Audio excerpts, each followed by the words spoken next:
بسم اللہ الرحمن الرحیم۔ اللہ نے جو فضل کسی کو تم سے زائد دیا ہے اس کی تمنا نہ کرو۔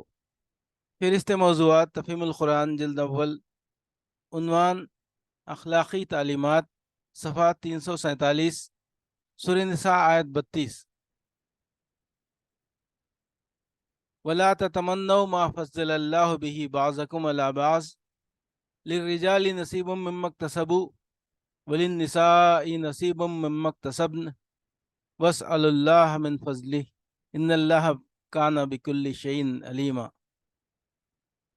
اور جو کچھ اللہ نے تم میں سے کسی کو دوسروں کے مقابلے میں زیادہ دیا ہے اس کی تمنا نہ کرو۔ جو کچھ مردوں نے کمایا ہے اس کے مطابق ان کا حصہ ہے، اور جو کچھ عورتوں نے کمایا ہے اس کے مطابق ان کا حصہ۔ ہاں، اللہ سے اس کے فضل کی دعا مانگتے رہو، یقیناً اللہ ہر چیز کا علم رکھتا ہے۔ اس آیت میں بڑی اہم اخلاقی ہدایت دی گئی ہے جسے اگر ملحوظ رکھا جائے تو اجتماعی زندگی میں انسان کو بڑا امن نصیب ہو جائے۔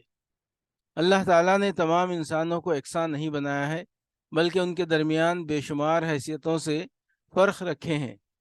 کوئی خوبصورت ہے اور کوئی بدصورت، کوئی خوش آواز ہے اور کوئی بد آواز، کوئی طاقتور ہے اور کوئی کمزور، کوئی سلیم الاعضاء ہے اور کوئی پیدائشی طور پر جسمانی نقص لے کر آیا ہے۔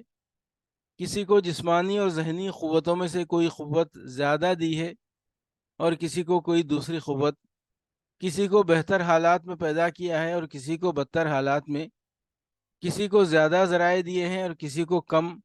اسی فرق و امتیاز پر انسانی تمدن کی ساری گوناگونی قائم ہے، اور یہ عین مقتضائے حکمت ہے۔ جہاں اس فرق کو اس کے فطری حدود سے بڑھا کر انسان اپنے مصنوعی امتیازات کا اس پر اضافہ کرتا ہے، وہاں ایک نوعیت کا فساد رونما ہوتا ہے، اور جہاں سرے سے اس فرق کو مٹا دینے کے لیے فطرت سے جنگ کرنے کی کوشش کی جاتی ہے، وہاں ایک دوسری نوعیت کا فساد برپا ہوتا ہے۔ آدمی کی یہ ذہنیت کہ جسے کسی حیثیت سے اپنے مقابلے میں بڑھا ہوا دیکھے بے چین ہو جائے، یہی اجتماعی زندگی میں رشک، حسد، رقابت، عداوت، مزاحمت اور کشاکش کی جڑ ہے، اور اس کا نتیجہ یہ ہوتا ہے کہ جو فضل اسے جائز طریقوں سے حاصل نہیں ہوتا اسے پھر وہ ناجائز تدبیروں سے حاصل کرنے پر اتر آتا ہے۔ اللہ تعالیٰ اس آیت میں اسی ذہنیت سے بچنے کی ہدایت فرما رہا ہے۔ اس کے ارشاد کا مدعا یہ ہے کہ جو فضل اس نے دوسروں کو دیا ہو اس کی تمنا نہ کرو، البتہ اللہ سے فضل کی دعا کرو۔ وہ جس فضل کو اپنے علم و حکمت سے تمہارے لیے مناسب سمجھے گا عطا فرما دے گا۔